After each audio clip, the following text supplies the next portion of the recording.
제가 한 50대 초반부터 산책이랄까 걷는 평지를 처음엔 한 30분부터 시작을 했어요. 그러다 1시간, 그러다가 이제 2시간, 3시간까지 올려봤어요. 지금은 나이도 있고 하니까 1시간 내지 1시간 반 정도.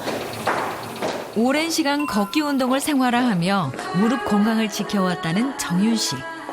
하이힐을 신고도 흐트러지지 않는 당당한 워킹. 지금까지 단 한 번도 정형외과에 가본 적이 없을 정도로 튼튼한 무릎 관절을 자랑합니다. 어떻게 이럴 수 있었을까요? 또 다른 비결을 알아보기 위해 함께 집으로 이동했는데요. 매일 먹는 밥에도 그 비결이 숨어 있겠죠?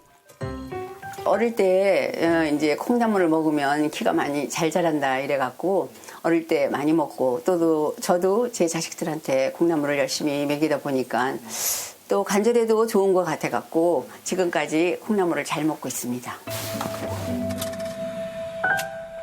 그리고 밥을 지을 때 빠지지 않는 것이 하나 더 있는데요.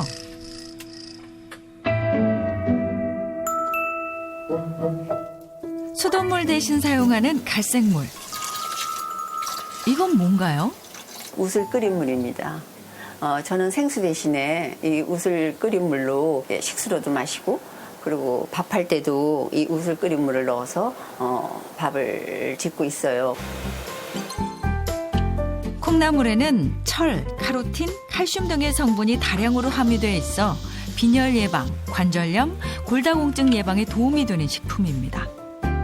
보통 나이가 들면 연골이 닳으면서 뼈와 뼈 사이의 간극이 좁아지며 통증이 발생하는데 매일 영양이 고루 잡힌 양질의 식사는 관절의 보호막인 연골 건강을 지키는 데 중요한 역할을 합니다. 그래서 정윤 씨는 식사뿐 아니라 식사 후에도 꼭 우슬 등 복합물을 따로 복용하면서 관절 관리에 신경을 쓰고 있는데요. 모든 식품을 관절 건강을 위해 꼼꼼히 따진다는 정윤 씨. 우슬이 좋다고 해서 먹고는 있는데 그 우슬 뿌리를 사기가 좀 불편하고 또 얼마나 먹어야 좋을지 잘 모르겠어요. 그런데 그 우슬을 1600% 이상 그 농축된 것을 먹어야 연골에 도움이 된다고 해요. 그래서 그거를 알약으로 제가 보충하고 있습니다. 관절에 반복되는 통증을 잡기 위해서는 염증 활성을 억제시켜 통증을 줄이고 연골의 구성 물질을 증가시켜 연골과 관절을 동시에 관리하는 게 중요합니다.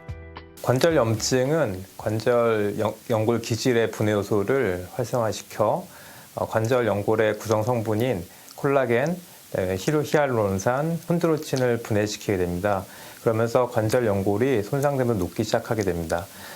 따라서 통증만 잡고 관절 염증을 방치하게 되면 관절 연골이 다 녹아서 사라지게 됩니다. 뼈가 노출되게 되면서 뼈와 뼈 사이의 마찰로 인해서 뼈가 손상을 받고 그로 인해서 통증, 그리고 심한 경우는 관절 변형까지 일어나게 돼서 삶의 질이 많이 감소하게 됩니다. 연골이 다양한 이유로 파괴되고 사라질 때 도움이 되는 것이 우슬 등 복합물인데요. 실제 한 대학의 실험을 보면 면역을 담당하는 세포에 우슬 등 복합물을 주입하니 항산화 효소가 20배 증가하면서 염증 유발 물질이 78% 억제된 것이 확인됐고요. 같은 실험에서 골관절염을 유발한 동물에게 우슬 등 복합물 200mg을 섭취하게 한 결과 연골 기질 분해 효소의 활성이 낮아지는 것을 알 수 있었습니다.